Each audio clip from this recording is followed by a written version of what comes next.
Hi guys, welcome back with me again in this channel.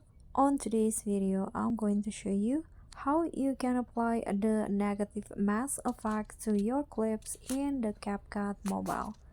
So just add the video that you want to edit, and after that go to effects. Now click on the body effects, and here swipe through the category, then select the mask option, this one, and scroll down until you find this color negative mask effect. So click on the effect. Here you can always adjust the size and speed. Okay, I'm going to go with 45, and the speed I'm going to make it faster. Now just click on the check icon and don't forget to adjust the length of the effect. This will be the result.